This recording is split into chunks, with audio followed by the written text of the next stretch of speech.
وإن من أمة إلا خلا فيها نذير আল্লাহ রাব্বুল আলামিন কুরআনুল কারীমের মধ্যে বলেন وإن من أمة إلا خلا فيها نذير প্রত্যেক জাতিতেই আমি সতর্ককারী প্রেরণ করেছি। প্রত্যেক জাতিতে আল্লাহ রাব্বুল আলামিন সতর্ককারী প্রেরণ করেছেন।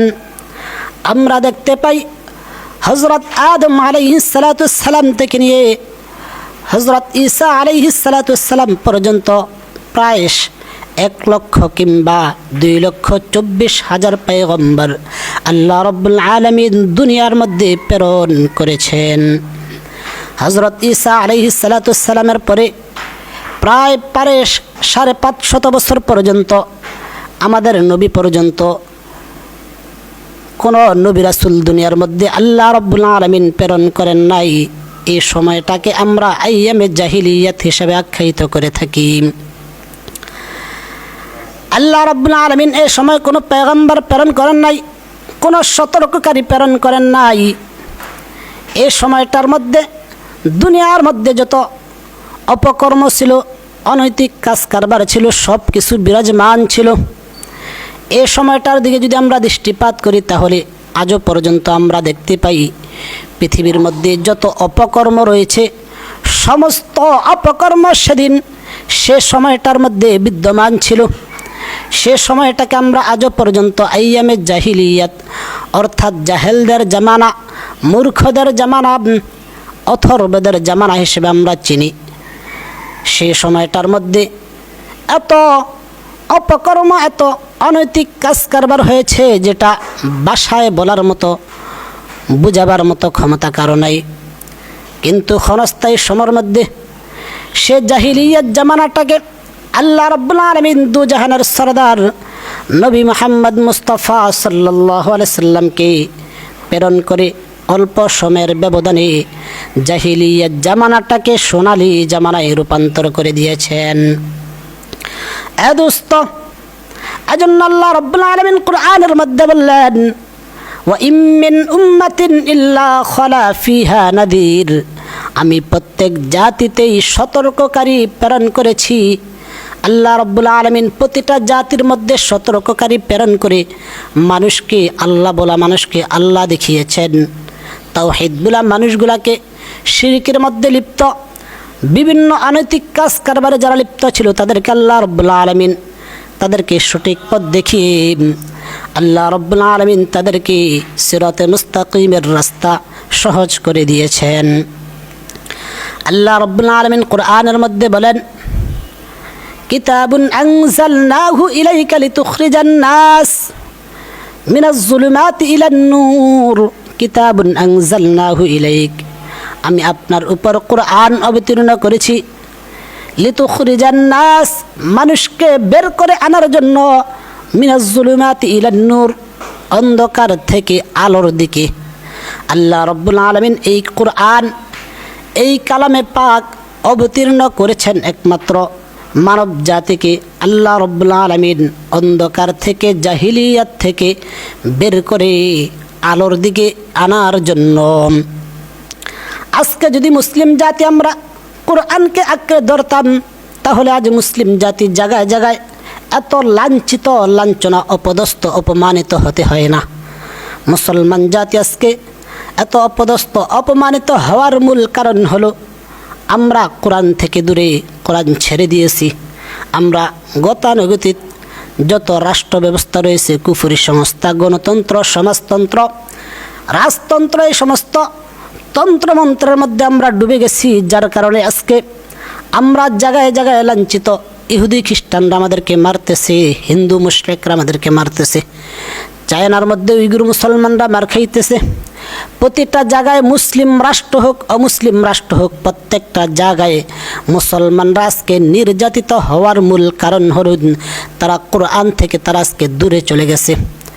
নামাজ পড়তেছে ঠিক, রোজা রাখতেছে ঠিক, হজ করতেছে, জাকাত দিতেছে, কিন্তু আলাই কালিমাতুল্লাহ জিহাদ ফি সাবিলিল্লাহ আল্লাহর রাসূল তো বলেছেন তারাকতুমুল জিহাদ ফাসাল্লাতাল্লাহু আলাইকুমুজ জিল্লাহ যখন তোমরা জিহাদকে তরক করবে তখন তোমরা জিল্লতি, অপমানিতর মধ্যে পড়ে যাবে। আজকে মুসলিম জাতি এতটা জিল্লতির মধ্যে পড়ার মূল কারণ হলো তারা আজকে জিহাদ ফি সাবিলিল্লাহ, আল্লাহর রাস্তায়, আল্লাহর জমিনে আল্লাহর দিন বাস্তবায়নের রাস্তা ছেড়ে তারা আজকে ভোগ বিলাসিতার মধ্যে পড়ে গিয়েছে। তারা গণতন্ত্র নিয়ে খুশি, কেউ বা রাজতন্ত্র নিয়ে খুশি, কেউ বা সমাজতন্ত্র নিয়ে খুশি। এই সমস্ত তন্ত্র মন্ত্রের মধ্যে আজকে মুসলিম জাতি হাবুডুবু খাইতেছে। এই মুসলিম জাতি এদেরকে নিয়ে থাকার কারণে, এদেরকে বন্ধু বানানোর কারণে আল্লাহ রব্বুল আলামিন তাদের উপর বিভিন্ন আযাব গজব তাদের উপর চাপিয়ে দিয়েছেন। আল্লাহ রব্বুল আলামিন কুরআনের মধ্যে জাহিলিয়াত জামানাকে আখ্যায়িত করে বলেন, যাহারাল ফাসাদু ফিল বাররি ওয়াল বাহরি বিমা কাসাবাত আইদিন নাস। মানুষের কৃতকর্মের ফলে জলে স্থলে বিপর্যয় ছড়িয়ে পড়েছে। আজকে যদি আমরা দেখতে পাই, আল্লাহর নবী তো আবার বলেছেন কিয়ামতের পূর্বে এই জাহিলিয়াত জামানার যত অপকর্ম অনৈতিক কাজ কারবার আছে সেগুলা আবার দেখা দিবে। আজকে আমরা যদি দেখতে পাই জাহিলিয়াত জামানার মতো বিভিন্ন ক্লাবের মধ্যে বিভিন্ন জায়গায় মহিলাদেরকে নর্তকীদেরকে দিয়ে তারা বিভিন্নভাবে নাচ গান করাইতেছে। মদ গাঁজাই জাতীয় খুন খারাপি, মানুষকে মারা, মানুষের কোনো জীবনের কোনো মূল্য নাই। পুরা জাহিলিয়াত জামানার মতো আজকে আমাদের বর্তমান জামানার চলতেছে। অদোস্ত, আপনি একটু লক্ষ্য করে দেখেন জাহিলিয়াত জামানার মধ্যে কতটা মানুষ নিমুহারামি ছিল, গোত্রে গোত্রে দ্বন্দ্ব ছিল, গোত্রে দ্বন্দ্ব থেকে তারা দেখা যেত যে এক গোত্রের মানুষ অপর গোত্রের মানুষের উপর হামলা করতো, অ্যাটাক করতো, তাদেরকে হত্যা করতো। এতটা নিচু মনের মানুষ ছিল। রাস্তা দিয়ে কোনো গর্ভবতী মহিলা যদি যাইতো, সেই মহিলাকে নিয়ে কয়েকজন যুবক মিলে বাজি ধরতো, বেট ধরার পর বলতো এই মহিলার পেটের মধ্যে ছেলে সন্তান রয়েছে, কেউ বলতো মেয়ে সন্তান রয়েছে। বাজি ধরে ভেট ধরে এরপর তারা রাস্তার মধ্যে মহিলাকে ধরে তার পেটটা ছিঁড়ে তার দেখতো তার পেটের মধ্যে কি ছেলে সন্তান নাকি মেয়ে সন্তান। এটা দেখে তারা আনন্দ উৎপন্ন করত। তাদের বিবেকটা এত আকলে শরীফ এতটা নষ্ট হয়েছে যে তাদের বিবেকের মধ্যে এই জিনিসটা ধরা পড়তো না যে আমাদের সামান্য একটু আনন্দের জন্য দুটা প্রাণ চিরতরে শেষ হয়ে গেল। নাউজুবিল্লাহ। আজকের জামানায় আপনি দেখেন স্বৈরাচারী খুনি হাসিনা আমাদের দেশটাকের মধ্যে কি করেছে। তার 16 বছরের ইতিহাসে হাজার হাজার লক্ষ লক্ষ মানুষকে সে হত্যা করেছে। ফিলখানা আর্মি বিডিআরদেরকে হত্যা থেকে নিয়ে 5 মে ওলামায়ে কেরাম যারা ধর্মগুরু দেশ 90% মুসলমানের দেশের মধ্যে স্বৈরাচার হাসিনা তার দোসররা মিলে ওলামায়ে কেরামকে কীভাবে রাতের আধারে কিভাবে হত্যা করেছে আপনারা সকলেই সেই বিষয়ে অবগত রয়েছেন। এবং কি ভাস্কর্য আন্দোলনের নিয়ে কত কঠিনভাবে ওলামায়ে কেরামকে তারা হত্যা করেছে, হয়রানি করেছে, মামলা মোকদ্দমা দিয়ে বছরের পর বছর জেল খাটিয়েছে। শুধু তাই নয়, কোটা আন্দোলন, বৈষম্য বিরোধী ছাত্র আন্দোলনের মধ্যে শত শত ছাত্রদেরকে হত্যা করেছেন। নিষ্পাপ শিশু থেকে নিয়ে বৃদ্ধা পর্যন্ত কেউ তাদের হাত থেকে বাঁচতে পারে নাই। স্বৈরাচার শেখ হাসিনা এবং তার দোসররা, শোনো, পৃথিবীর মধ্যে যত স্বৈরাচার দুনিয়ার মধ্যে এসেছে, কোনো স্বৈরাচার চিরস্থায়ী দীর্ঘস্থায়ী হতে পারে নাই। নমরুদপদ বলা হয়ে গেছে, স্বৈরাচার হয়েছে ইব্রাহিম খলিলুল্লাহকে দুনিয়ার মধ্যে আসতে দিবে নাই। আল্লাহ তাআলা কৌশল করে দুনিয়ার মধ্যে এনেছেন। সে একক ক্ষমতার অধিকারী হয়েছে। সে আল্লাহ দাবি করেছে, খোদা দাবি করেছে। আল্লাহ রাব্বুল আলামিন তাকে ইব্রাহিম খলিলুল্লাহর মাধ্যমে তাওহীদের দাওয়াত দিয়েছেন। তাওহীদের দাওয়াত দেওয়ার কারণে তাওহীদ তো মানেই নাই, উল্টা তার উপর জুলুম করেছে। তিনি কি ইব্রাহিম আলাইহিস সালাতু ওয়াস সালামকে আগুনের মধ্যে নিক্ষেপ করেছে। আগুনের মধ্যে নিক্ষেপ করেন, বিভিন্নভাবে জুলুম করেছেন। দেখা যায় যে সে স্বৈরাচার নমরুদকে আল্লাহ রাব্বুল আলামিন শেষ পর্যন্ত একটা ল্যাংড়া মশা তার মগজের মধ্যে ঢুকিয়ে তাকে জুতা পিটা করতে করতে দুনিয়া থেকে বিদায় করেছেন। এমনিভাবে আমরা পৃথিবীর যত স্বৈরাচার রয়েছে সমস্ত স্বৈরাচারদের ইতিহাস যদি আমরা তালাশ করি, তাহলে দেখতে পাই পৃথিবীর সমস্ত স্বৈরাচাররা তাদের মৃত্যুটা তো লাঞ্ছিত, অপদস্থ, অপমানিত হয়ে তাদের মৃত্যুবরণ হয়েছে, যেটা ইতিহাসের মধ্যে স্বর্ণ অক্ষরে লিখিত। ফেরাউন একক ক্ষমতার অধিকারী, সে খোদা দাবি করেছে। আল্লাহ রাব্বুল আলামিন মূসা আলাইহিস সালাতুস সালামের মাধ্যমে তাকে আল্লাহ রাব্বুল আলামিন তাওহীদের দাওয়াত দিয়েছে, শিরক থেকে বিরত থাকার জন্য বলেছে। সে ফেরাউন জুলুমবাজ স্বৈরাচার, সে মূসা আলাইহিস সালাতুস সালামের দাওয়াত গ্রহণ করেন নাই, উল্টা তার উপর জুলুম অত্যাচার শুরু করেছে। যখন নাকি জুলুমের মাত্রা বেড়ে গিয়েছে, আল্লাহ রাব্বুল আলামিন সিস্টেম মাফিক তার কৌশলগতভাবে ফেরাউনকে নদীর মধ্যে, পানির মধ্যে চুবিয়ে চুবিয়ে তাকে হত্যা করেছেন, তাকে কাদা খাওয়িয়েছেন এবং কোরআনে বলে দিয়েছেন তার লাশটাকে কিয়ামত পর্যন্ত অক্ষত রাখে জমিনের উপরে রাখবে এবং তাকে দেখে যেন স্বৈরাচার জালেমরা উপদেশ গ্রহণ করে। এমনিভাবে হযরত মুহাম্মদ মুস্তাফা সাল্লাল্লাহু আলাইহি ওয়াসাল্লাম পৃথিবীর মধ্যে এমন একটা সময় আগমন করেছেন, যে সময়টা গোটা জমিনটা, গোটা পৃথিবীটা নৈরাজ্য, খুন খারাপি, রাহাজানি, অনাচার, অনবিচারের মাধ্যমে ভরপুর হয়ে গেছে। এমন একটা সময় যখন নাকি আবু জাহেল, উতবা, সাইবাদের হাতে আরব ভূমির ক্ষমতার অধিপতি তারা ছিল। তারা অন্যায় অনিচার করতে কোনো দ্বিধা করে না। আল্লাহ রাব্বুল আলামিন রাসূল সাল্লাল্লাহু আলাইহি সাল্লামকে তাওহীদের বাণী দিয়ে পাঠাইলেন। তাদেরকে শিরিক থেকে তাদেরকে দাওয়াত দিয়ে তাওহীদের পথে আনার জন্য। খানায় কাবার মধ্যে, শুধু খানায় কাবার মধ্যে 360টা মূর্তি তারা ঢুকিয়েছে। আল্লাহ রাব্বুল আলামিন আমাদের নবী দুজাহানের সরদার মুহাম্মদ আরবি সাল্লাল্লাহু আলাইহি সাল্লামের মাধ্যমে তাদেরকে দাওয়াত দিলেন। তারা তো দাওয়াত গ্রহণ করেনি, উল্টা তার উপর নির্যাতন করেছেন। তিনি সেজদায় গেলে ওটার ভেড়া বকরির নারী বুড়ি তার মাথার উপরে দিয়েছেন, মারধর করেছেন। এমন কোনো নির্যাতন নাই যে নির্যাতনটা তারা করে নাই। শেষ পর্যন্ত আল্লাহ রাব্বুল আলামিন তাদেরকে এমনভাবে লাঞ্ছিত, অপদস্থ, অপমানিত করে তাদেরকে নিষ্পেষিত করেছেন, হত্যা করেছেন, তাদেরকে পরাজিত করেছেন। আজও পর্যন্ত সে জাহেলদেরকে, আবু জাহেলদেরকে আমরা ঘৃণার সাথে তাদেরকে স্মরণ করি। যুগে যুগে যত তাওহীদবাদী মানুষরা দুনিয়ার জালেমদেরকে দাওয়াত দিয়েছে, উপদেশ দিয়েছে, তারা উপদেশ আর দাওয়াত গ্রহণ না করে উল্টা যখনই ধর্মগুরুদের উপর তারা জুলুম করেছে, আল্লাহ তাআলা তাদেরকে শেষ পর্যন্ত এমন বেইজ্জতি করেছে যে বেইজ্জতির কারণে তারা পৃথিবীর মধ্যে ১৫০০-২০০০ বছর পর অতিবাহিত হয়ে যাওয়ার পরও তারা স্বৈরাচার হিসাবে আজও পর্যন্ত মানুষ তাদেরকে স্মরণ রাখে। প্রয়োজন ছিল শেখ হাসিনা, খুনি হাসিনা, স্বৈরাচার এবং তার দোসররা, প্রয়োজন ছিল এগুলো থেকে উপদেশ গ্রহণ করা। উপদেশ গ্রহণ না করে যখন নাকি তার বাবার মূর্তি সে নির্মাণ করল ভাস্কর্য দিয়ে, তার বাবার স্মৃতিস্বরূপ, সে স্বৈরাচার শেখ মুজিব। স্বৈরাচার শেখ মুজিব কীভাবে?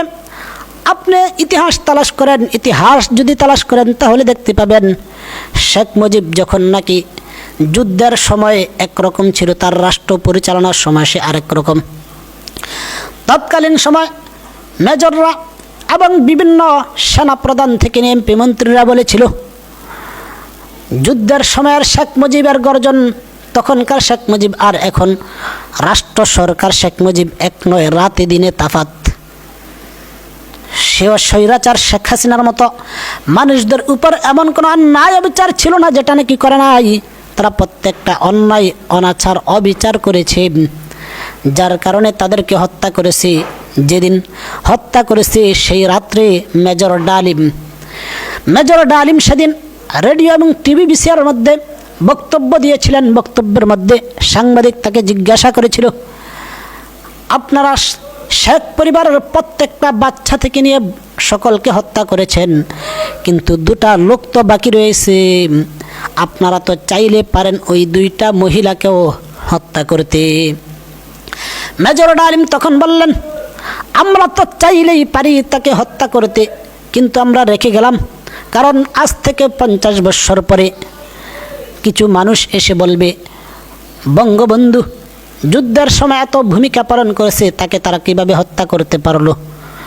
এই দুইজনকে রেখে গেলাম, যদি কখনো তাদের হাতে ক্ষমতা যায় তখন মানুষ নিজে থেকেই বুঝে যাবে শেখ মুজিব কেমন ছিল, কারণ বাপের পরিচয় মেয়ের থেকে বাপের পরিচয় পেয়ে যাবে। শেখ মুজিবও স্বৈরাচার ছিল, যখন ক্ষমতায় ছিল যুদ্ধের সময় একরকম ছিল, ক্ষমতার মধ্যে এসে ভালো ভালো মানুষদেরকে নিজের একক ক্ষমতার অধিকারী হওয়ার জন্য যাকে যেমন জুলুম করা প্রয়োজন ছিল তেমন জুলুম করেছে। তার বেটি শেখ হাসিনা স্বৈরাচার খুনি হাসিনা ফিলখানা হত্যা থেকে নিয়ে আর্মি বিডিআর থেকে নিয়ে কোটা সংস্কার আন্দোলন, ভাস্কর্য আন্দোলনে কত হাজার হাজার শত শত নিষ্পাপ মানুষগুলোকে হত্যা করেছে। কেমন স্বৈরাচার, কেমন খুনি হাসিনা, হৃদয়টা কত পাষাণ তার একটু চিন্তা করলে বুঝতে পারবেন। তার বাবা, মৃত বাবা ইট সিমেন্ট দিয়ে রড দিয়ে তার বাবার ভাস্কর্য বানিয়েছে। সেই ভাস্কর্য যখন নাকি 24 সাল 8 মাসে 5 তারিখে 5 আগস্টে তার বাবার মূর্তিগুলাকে বিজয় উল্লাসের পর তারা ভাঙার কারণে আওয়ামী লীগ স্বৈরাচার এবং তার দোসররা তাদের অঙ্গ সংগঠনে তারা আফসুস করে, মায়া কান্না করে। এই মৃত পাথরের বানানো, সিমেন্ট বাড়ি দিয়ে বানানো তার বাবার মূর্তিগুলা ভাঙার কারণে, অথচ এতগুলা মানুষ, এতগুলা নিষ্পাপ প্রাণকে তারা হত্যা করেছে, এর জন্য তাদের কোনো আফসোস নাই, কোনো পরিতাপ নাই। কতটা পাষাণ হৃদয়ের মানুষ, মৃতটার জন্য তাদের এত কষ্ট লাগে। জীবন্ত মানুষগুলাকে পাখির মতো গুলি করে হত্যা করেছে, এর জন্য তাদের কোনো মায়া কান্না আসে না। অদোস্ত, আপনি একটু চিন্তা করে দেখেন, একটা ছেলেকে মা বাবা ছোট থেকে নিয়ে বড় করে এইচএসসি পাস, কলেজ ভার্সিটি থেকে নিয়ে মাস্টার্স অনার্স শেষ করা পর্যন্ত একটা মা বাবার কতটা আশা আকাঙ্ক্ষা থাকে, বুক ভরা ভালোবাসা থাকে। এত স্বপ্ন নিয়ে ছেলেকে এমন অবস্থায় নিয়ে যায়, এমনভাবে তাকে ঘুরে তোলে, আর সেই জায়গার মধ্যে এই স্বৈরাচার হাসিনা এবং তার দোসররা তাদেরকে পাখির মতো গুলি করে হত্যা করে। তাদের জন্য তাদের কোনো মায়া কান্না নেই। উল্টা আরও আওয়ামী লীগের স্বৈরাচারের বাহিনী এবং তার দোসররা বলে থাকে প্রয়োজনে 20 থেকে 50,000 খতম করবে, তারপরও ক্ষমতা তাদের হাতে থাকতে হবে। কতটা পাষাণ হৃদয়, মৃত মূর্তিকে ভাঙার কারণে তাদের মায়া কান্না আসে, কিন্তু এতগুলা তাজা পান ঝরে গেল, এর জন্য তাদের কোনো আফসোস এবং মায়া কান্না নাই। উল্টা আরও বলে, আমি কি দোষ করেছি, দেশবাসীর কাছে আমি বিচারে দিলাম, মনে হয় দুধে দোয়া তুলসী পাতা, স্বৈরাচারের বাচ্চা। অদোস্ত, শুধু সে যে একা করেছে তা নয়, এদেশের মধ্যে খুনি হাসিনার পক্ষ হয়ে এদেশের মধ্যে ভারতের দালাল জাতকুকুর রয়ের এজেন্ট এদেশের মধ্যে পরতে পরতে ঢুকিয়েছে। আর্মি বিডিআর থেকে নিয়ে পুলিশ এবং আনসার থেকে নিয়ে র্যাব বিজিবি প্রত্যেকটা বিষয়ের মধ্যে রয়ের এজেন্টটা এদেশে ঢুকে আছে, এবং তারাই আমাদের মুসলমান ভাই বোনদেরকে, আমাদের ছাত্র ছাত্রীদেরকে, এদেশের মানুষকে পাখির মতো গুলি করেছে। গুজরাটের কসাই, দিল্লির কসাই, মোদির চামচাম খুনি হাসিনা এদেশের আমার এই সোনার বাংলাকে দিল্লির কসাইখানা পরিণত করেছে। আপনারা অবশ্যই শুনেছেন আয়নাগর নামক একটি কথা, যেখানের মধ্যে আজ পর্যন্ত আমরা 16-17 বছর তাদের শাসনকালে কোনো পুরোহিত বা কোনো ঠাকুরকে সেখান থেকে জুলুমের শিকার হয়ে বের হতে দেখি নাই। কিন্তু একমাত্র সেখান থেকে জুলুমের শিকার হয়ে একমাত্র বের হয়েছে আলেম ওলামা, যারা দাড়ি রাখে, টুপি রাখে এবং ইসলাম নিয়ে যারা চলাফেরা করে, তাদেরকে সেখান থেকে জুলুমের শিকার হয়ে তারা সেখান থেকে বের হয়েছে। এ স্বৈরাচার খুনি হাসিনা আমাদের দেশটাকে, পুরা দেশটাকেই প্রত্যেকটা সাইড থেকে আমাদেরকে এমনভাবে চেপে ধরেছে, আমাদেরকে হত্যা কিছু তো করেছে, যাদেরকে হত্যা করা হয় নাই তাদেরকে হত্যা করার মতো পরিস্থিতি তৈরি করেছে। আপনি কোন বিষয়ে যাবেন, প্রত্যেকটা বিষয়ের মধ্যে দুর্নীতি। চাকরি নিতে যাবেন, আপনার 15 লাখ, 20 লাখ, 40 লাখ টাকা ঘুষ দিতে হয়। একটা মানুষ চাকরি নেবে, এত টাকা ঘুষ দিলে, ঘুষ দেওয়া সে জানে, সে যখন নাকি ঢুকবে তখন তো তার সেই টাকা ওঠানোর জন্য সেও ঘুষ খাওয়া শুরু করবে। আপনি কৃষিখাতে যান, প্রত্যেকটা বিষয়ের মধ্যে সারের কত চড়া মূল্য, পানি এবং পানি, হাল চাষের এ জাতীয় যত কিছু আছে প্রত্যেকটা জিনিসের চড়া মূল্য রয়েছে। দ্রব্যমূল্য কতটা ঊর্ধ্বগতি, যে সাবান কিনতেন আপনি 20 টাকা, 22 টাকা, 25 টাকা, সেটা 50 টাকা, 60 টাকা, 70 টাকা। এভাবে 1 কেজি চাউল 70 টাকা, 80 টাকা, 90 টাকা, 100 টাকা পর্যন্ত। প্রত্যেকটা জিনিসের মধ্যে এভাবে সিন্ডিকেট এবং 2 নাম্বারি করে জাতকুকুর স্বৈরাচার শেখ হাসিনা এবং তার দোসররা, আওয়ামী লীগ সন্ত্রাসী সংগঠন এবং ছাত্রলীগ সন্ত্রাসরা এগুলার মদতদাতা, তারা আমার দেশটাকে পুরা গুজরাটের দিল্লির কসাইখানায় পরিণত করেছে। ধর্মপান সাধারণ মানুষকে ট্যাক্সের মাধ্যমে বিভিন্নভাবে তারা এত জুলুম করেছে। আপনি ইতিহাস যদি তালাশ করেন তাহলে দেখতে পাবেন তাদের ইতিহাসটা এই 16 বছরের কতটা জঘন্যতম, কতটা নিকৃষ্ট। ফেরাউন নমরুদকেও হার মানায় এই স্বৈরাচার হাসিনা। ফেরাউন নমরুদের ইতিহাস তালাশ করেন, এত মানুষ মারে নাই। স্বৈরাচার খুনি হাসিনা এবং তার দোসররা যত মানুষ হত্যা করেছে, পৃথিবীর মধ্যে কোনো স্বৈরাচার যারাই মানুষ হত্যায় লিপ্ত ছিল একক ক্ষমতার অধিকারী হওয়ার জন্য, তারা কখনো চিরঞ্জীব ক্ষমতার অধিকারী হতে পারে নাই এবং তাদের মৃত্যুটা হয়েছে লাঞ্ছিত, অপদস্থ, অপমানিত হয়ে।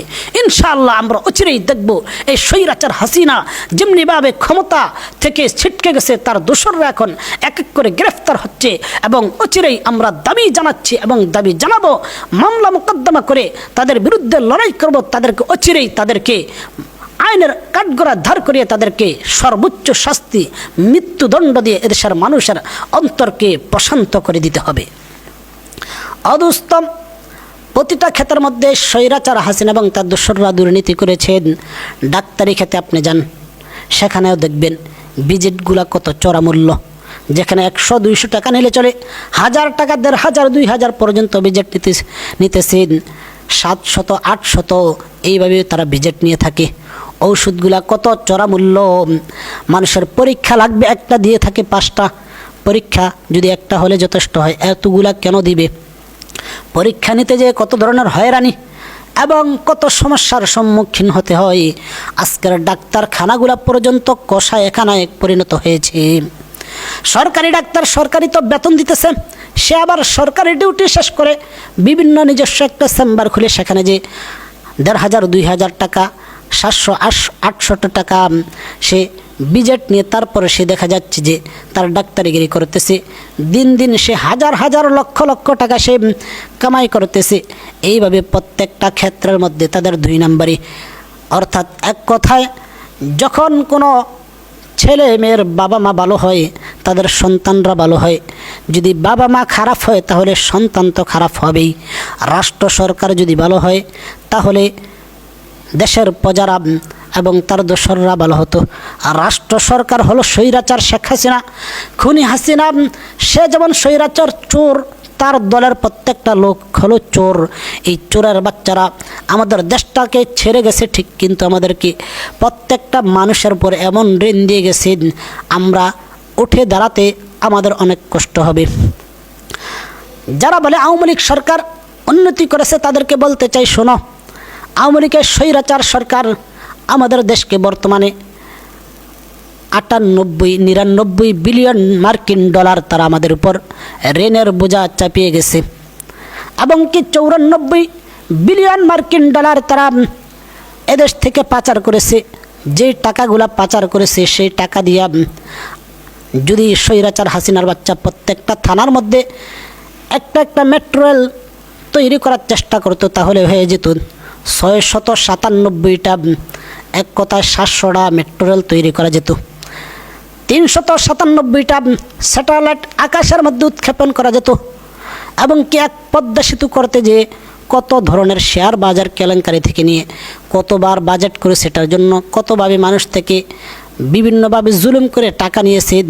সেই পদ্মা সেতু করতে যে তাদের 16 বছর অতিক্রম করেছে। আর যেই টাকা 94 বিলিয়ন মার্কিন ডলার তারা এদেশ থেকে পাচার করেছে, যদি সেই টাকা দিয়ে তারা এরকম পদ্মা সেতু বানাইতে চাইতো তাহলে অন্তত 36 থেকে 37টা পদ্মা সেতু বানাইতে পারতো।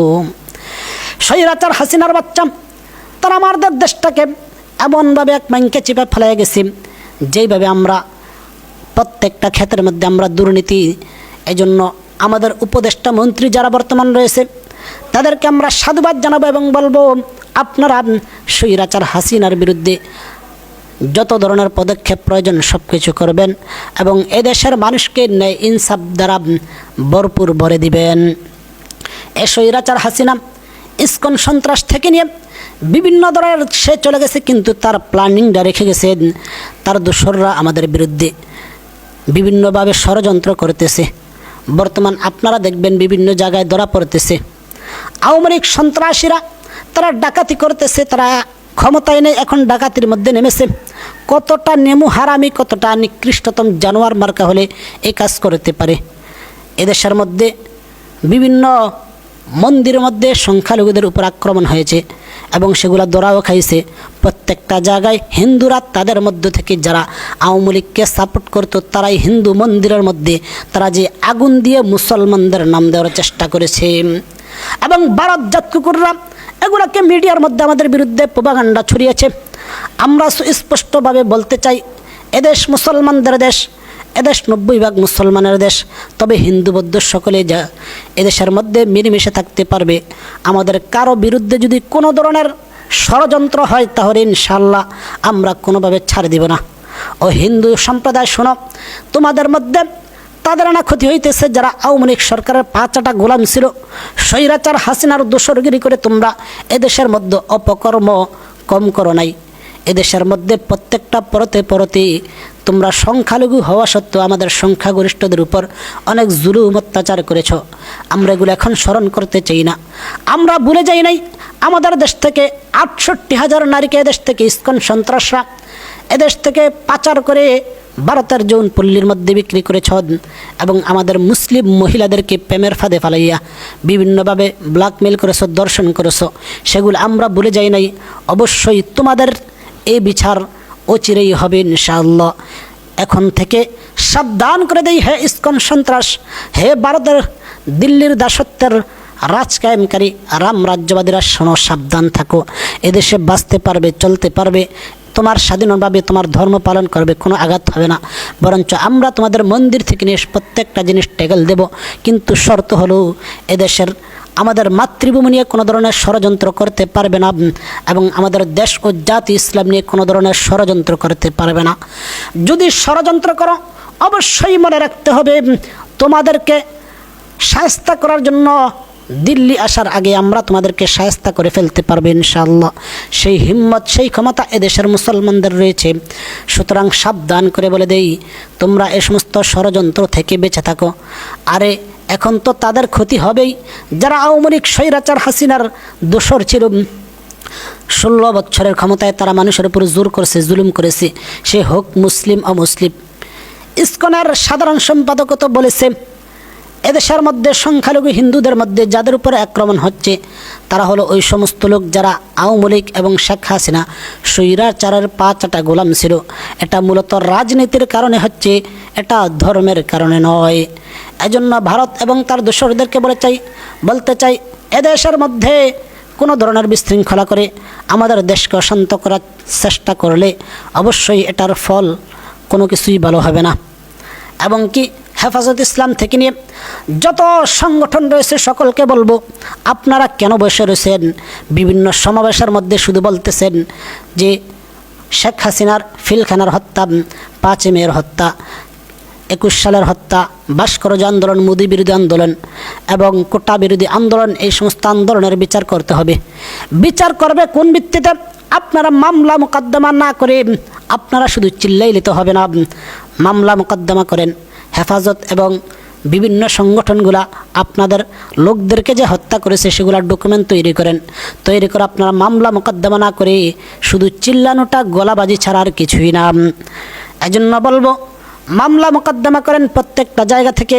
যেই আওয়ামী লীগের নেতা যেই গ্রামের মধ্যে বা ইউনিয়নের মধ্যে যেই অপকর্ম করেছে, যার জায়গা জোর করে জুলুম করেছে, যাকে মেরেছে, সেগুলোর ডকুমেন্ট তৈরি করে প্রত্যেকটা নেতা খেতার বিরুদ্ধে মামলা মোকদ্দমা করেন। তাহলে দেখবেন তারা এদেশ নিয়ে ষড়যন্ত্র করার দুঃসাহস করবে না, দৌড়ের উপর থাকতে হবে। এজন্য উপদেষ্টা মন্ত্রী এবং সকলকে বলবো এদেশের মধ্যে যারা বিশৃঙ্খলা করতে চায় তাদের প্রতি নজর দিবেন। স্বৈরাচার হাসিনা প্রত্যেকটা পদে পদে দুর্নীতি ঢুকিয়েছে, সেই দুর্নীতিগুলো আপনারা সংযমের মধ্যে নিয়ে আসতে হবে। এর জন্য আমাদের প্রয়োজন এমন কিছুকে অনুসরণ করা যাতে আমরা সত্যনের একনিষ্ঠ পথে থাকতে পারি। আল্লাহ রাব্বুল আলামিন কুরআনের মধ্যে বলেন, মা আতাকুমুর রাসূলু ফাখুযুহু ওয়া মা নাহাকুম আনহু ফান্তাহু। মা আতাকুমুর রাসূল, রাসূল তোমাদের নিকট যা কিছু নিয়ে এসেছে, ফাখুযু তোমরা সেগুলোকে আঁকড়ে ধরো, ওয়া মা নাহাকুম আনহু ফান্তাহু যেগুলোকে নিষেধ করেছে সেগুলা থেকে বিরত থাকো। আমরা যদি স্বৈরাচার হাসিনার এই সমস্ত বিষয়কে আমরা না মেনে আমরা যদি আল্লাহর দেওয়া কোরআন এবং রাসূল সাল্লাল্লাহু আলাইহি ওয়াসাল্লামের সুন্নতকে অনুসরণ করে জীবন যাপন করতাম, তাহলে আজকে মুসলিম জাতির এই সমস্যা হয় না। আল্লাহ রাব্বুল আলামিন কোরআনের মধ্যে বলেছেন, ওয়াকাতিলুহুম হাত্তা লা তাকুনা ফিতনাহ ওয়া ইয়াকুনা আদ-দীনু কুল্লুহু লিল্লাহ। ওয়াকাতিলুহুম, আপনি ততক্ষণ পর্যন্ত যুদ্ধ করেন যতক্ষণ পর্যন্ত তোমরা ততক্ষণ পর্যন্ত যুদ্ধ করো যতক্ষণ পর্যন্ত ফিতনা দুর্বৃত্ত না হয়, আল্লাহর জমিনে আল্লাহর দিন পুরাপুরি বাস্তবায়ন না হয়। আজকে আমরা গণতন্ত্র ধরেছি, আজকে আমরা রাজতন্ত্র ধরেছি। কেউ গণতন্ত্র পেয়ে খুশি, কেউ রাজতন্ত্র পেয়ে খুশি, কেউ সমাজতন্ত্র পেয়ে খুশি। আমরা মুসলমানরা নিজেদের দেওয়া বিধান আল্লাহ রাব্বুল আলামিন যেটাকে আমাদের জন্য নির্ধারণ করেছেন সেই কোরআন ছেড়ে আমরা অন্যত্রে চলার কারণে আজকে আমরা জায়গায় জায়গায় লাঞ্ছিত অপদস্থ। আমরা যদি আজকে সাহাবায়ে কেরামের মতো ইসলাম বাস্তবায়নের জন্য, দিন বাস্তবায়নের জন্য যখন যেটা করা প্রয়োজন ছিল তখন যদি সেটা করতাম, তাহলে আজকে আমাদের সেই সমস্যাটা হয় না। আমরা যদি তাদেরকে আদর্শ মেনে গণতন্ত্রকে ছুঁড়ে মারতাম, আমরা যদি তাওহীদের পথে থাকতাম, আমরা মাদ্রাসা মসজিদ করার ব্যাপারে যত চেষ্টা সাধনা করি, যত ফিকির করি মাদ্রাসা নিয়ে, অবশ্যই মাদ্রাসা প্রয়োজন, ধর্মীয় স্তম্ভ প্রয়োজন। ধর্মীয় স্তম্ভগুলোর জন্য যতটা ফিকির করি, আল্লাহর জমিনে আল্লাহর দিন বাস্তবায়ন করাও তো ফরজ। এটাও তো একটা ফরজে আইন, ফরজ বিধান। এটার জন্য আমরা কতটুকু চেষ্টা সাধনা করতেছি, নিজের বন্ধুকে তৈরি করতেছি কিনা, বা এটার জন্য কি করা যায়, কোন পথ অবলম্বন করলে হাসরের ময়দানে আল্লাহ রাব্বুল আলামিনের দরবারে সম্মুখে হাসরের ময়দানে আমরা জবাবদিহিতা করতে হবে, এটাও চিন্তা করতে হবে। আজকে আমরা জায়গায় জায়গায় কীভাবে মাদ্রাসা করব, এটা অবশ্যই ভালো কাজ। মাদ্রাসা করতে হবে, মাদ্রাসা করতে হবে। ইসলামের প্রত্যেকটা বিধিবিধান, প্রতিটা জিনিস সুন্দরভাবে করতে হবে। তলাবুল ইলমি ফরিদাতুন আলা কুল্লি মুসলিম ওয়া মুসলিমা, ইলমি দিন অর্জন করা ফরজ। ইলমি দিনের মার্কাজ করতে হবে, ইলমি দিন শিখাইতে হবে। কিন্তু নামাজ যেমন আমরা পড়তেছি, যাকাত দিতেছি, রোজা রাখতেছি, কিন্তু জিহাদ তো করতেছি না, এটাও তো ফরজ। কুতিবা আলাইকুমুল কিতাল, তোমাদের উপর যুদ্ধ জিহাদ ফরজ করা হয়েছে। কিন্তু সবগুলোর ব্যাপারে আমাদের ফিকির চলে, সাংগঠনিক কারুকার্যিতা কার্যক্রম সব কিছুর ব্যাপারে চলে, শুধু একটার ব্যাপারে আমাদের চলতেছে না, সেটা হলো জিহাদ ফি সাবিলিল্লাহ। যার কারণে আপনি দেখেন এদেশের মধ্যে গণতান্ত্রিকভাবে যতজন সরকার এসেছে, কারো সময়ে এদেশের আলেম ওলামা এবং যারা ইসলাম প্রিয় তাওহীদি জনতা তারা ভালো ছিল না। অদূরেও ভালো থাকবে এমন কোনো নিশ্চয়তা নাই। কারণ এরা হলো গণতন্ত্রবাদী আব্রাহাম লিঙ্কনের সন্তান। এদেশের মানুষ হলো আমরা অধিকাংশ হলাম ধর্মপ্রাণ মুসলমান। আমাদের জীবন বিধান আল্লাহ তাআলার দেওয়া, আর গণতন্ত্র হলো কুফরি। কুফরির মধ্যে নাপাক আর কুফরি তো একসাথে থাকতে পারে না। এজন্য ওলামায়ে কেরামকে বলবো, তাওহীদের পথে আসেন। যারা গণতন্ত্রের মধ্যে নির্বাচনে গিয়েছেন তারা গণতন্ত্রকে মূল বানায়েন না, নির্বাচন করবেন শুধু অধিকার আদায়ের জন্য। যারা আবার এটা বলে থাকে যে আমরা গণতন্ত্রের মাধ্যমে, ভোটাভুটির মাধ্যমে নির্বাচিত হয়ে আমরা এদেশের মধ্যে খেলাফা প্রতিষ্ঠা করব, তারা হলো ধোঁকাবাজ, চরম ধোঁকাবাজ। যদি আসমানের নিচে জমিনের উপর থাকে ওই সমস্ত উলামায়ে কেরাম ধোঁকাবাজি করে, যারা নাকি বলে গণতন্ত্রের মাধ্যমে পার্লামেন্টে যে ইসলামিক সংগঠনগুলা বলে আমরা পার্লামেন্টের মধ্যে যেয়ে তারপর খেলাফা প্রতিষ্ঠিত করব। বোকার স্বর্গে বাস করতে চান, আপনার প্রয়োজন আল্লাহর রাসূলকে অনুসরণ করা, সাহাবায়ে কেরামকে অনুসরণ করা, আল্লাহর কোরআন হাদিসকে, রাসূলের হাদিসকে অনুসরণ করে তারপর আলাই কালিমাতুল্লাহ বাস্তবায়নের পথে চলা। এজন্য বলছিলাম, এদেশের মধ্যে যে আজকে ইসলামী খেলাফা প্রতিষ্ঠিত হতো তাহলে এই আন্দোলনের মধ্যে এত মানুষ মারা যেত না। আপনি দেখতে পাবেন এই আন্দোলনের মধ্যে রয়ের এজেন্ট এবং স্বৈরাচারী খুনি হাসিনা ভারতের দোসরদেরকে এনে এদেশের মধ্যে যাদেরকে মেরেছে, যে সমস্ত স্কুল কলেজের ছাত্র হোক, মাদ্রাসার ছাত্র হোক, যাদের মুখের মধ্যে দাঁড়িয়ে যারা ধর্মপ্রাণ তাদেরকেই হত্যা করেছে। এজন্য হে দোস্ত, এখনও তোমার সময় রয়েছে। বিবেককে পাল্টাও, বিবেককে প্রশ্ন করো, কী করতেছ, কী করা হচ্ছে। এখনও সময় রয়েছে সত্যের পথে আসা। সত্যের পথে আসতে হবে, সত্যকে আঁকড়ে ধরতে হবে, সত্যের পথে চলতে হবে। এজন্য আল্লাহ রাব্বুল আলামিন আমাদের সকলকে যেন তৌফিক দেন, যেন আমরা সুন্দরভাবে সিরাতে মুস্তাকিমের উপর চলতে পারি এবং কোরআন হাদিস অনুযায়ী যেটা সঠিক সে পথে চলে আমরা যেন সত্যের পথে থাকতে পারি। আল্লাহ রাব্বুল আলামিন আমাদের সকলকে এই বিষয়ে আমল করার তৌফিক দান করুন।